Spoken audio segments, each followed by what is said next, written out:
Hello, ArchieLuxury reporting on Razzle Dazzle Baselworld 2017, and one of the big players is Omega, and they've done a few things. What's the big talk about Omega? Well, you've got the Speedmaster racing chronometer, yes. You've got the Omega 1957 Trilogy limited editions, yes. But the big thing is the Planet Ocean Big Blue, the Big Blue. And this is something completely different to what Rolex and Omega have done. The Big Blue, the Big Blue. It's an amazing GMT diver. And it's going to create a bit of interest around the traps there. It's quite interesting. The watch market has been very, very depressed. Swatch Group, which Omega is part of, has had a lot of, the sales have been poor. There's been a very lackluster market. Not necessarily Omega's fault.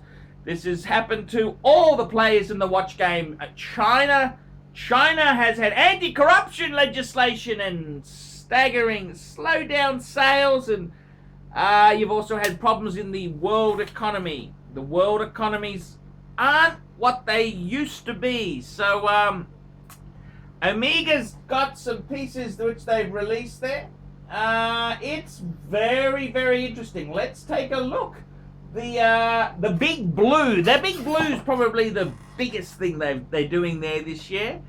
Very interesting indeed. Omega. And let's have a look at what they've done. One of the big names in Baselworld 2017 is Omega, the House of Swatch. Omega is the cash cow that Swatch gladly milks. And what surprises have they got? Well, they've got a few. The first thing is they've introduced the Omega Speedmaster Racing Master chronograph. Very, very cool chronograph indeed. And they've also introduced a couple of, well, actually a trilogy, not a couple, a trilogy of 1957, the Omega 1957 Trilogy limited editions. 3 pieces: the Seamaster 300, the Railmaster, and the Speedmaster. These are to celebrate the 1957 release of these 3 wonderful pieces: Seamaster, Railmaster, and Speedmaster. Absolutely very, very well done indeed. Then we had the show blaster, the Seamaster Planet Ocean Big Blue. Omega dives even further into the art of ceramic watchmaking with a combination of GMT and diver's watch, fashioned from a single block of blue ceramic, Big Blue. The ultimate diver? Well, it certainly will stand out from the crowd. They also had some other, the Speedmaster 38mm collection, which is very, very elegant there, but they had the Aquaterra 150-meter gents collection, yeah. Ladies Aquaterra, yes. And so that's the release. The big release, the Big Blue. That is the one that everyone is talking about. The Big Blue. This piece here, ceramic GMT. Look at it, monster. It's a monster. GMT diver, which is quite a useful thing with the rotating bezel to GMT and a diver. How much better can you get than that? That's a good question. Very, very interesting. It's got a second chapter ring, inner chapter ring for the GMT time. Wow. Very clever how they've done that with the orange and blue. It stands out. Date at 3 o'clock, 6/9/12. This is a very attractive piece. And it's got a wonderful display back to see that beautiful movement there, which is, I must admit it's nicely done. You can't take it away. The Big Blue. What do I think? 600 meter coaxial Chronomaster GMT. Wowzers, that's a big piece indeed. A very big piece indeed. The other thing that I think is worth mentioning is the trilogy. The 1957 trilogy. It pays homage to these classic iconic pieces, and I gotta be completely honest with you, I think they've kind of done this to death. They had the broad arrow, they've reintroduced these things, but why not do it one more time to celebrate the 60th anniversary?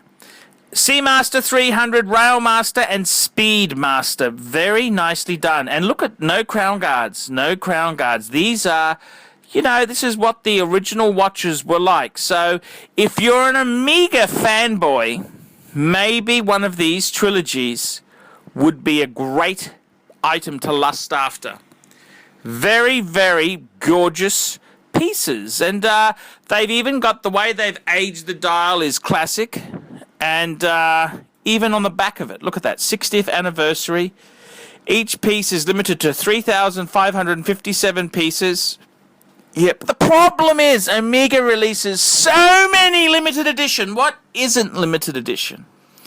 Admittedly, these are quite nice. These are very, very nice looking pieces. I love the bracelets. They've really put a lot of thought into it. And I think these are probably the best Basel release for Omega. The Big Blue, I'm not quite one on that, but these limited edition trilogy, 1957 trilogy, is a great release. ArchieLuxury reporting live from Baselworld. Tell me what you fuckers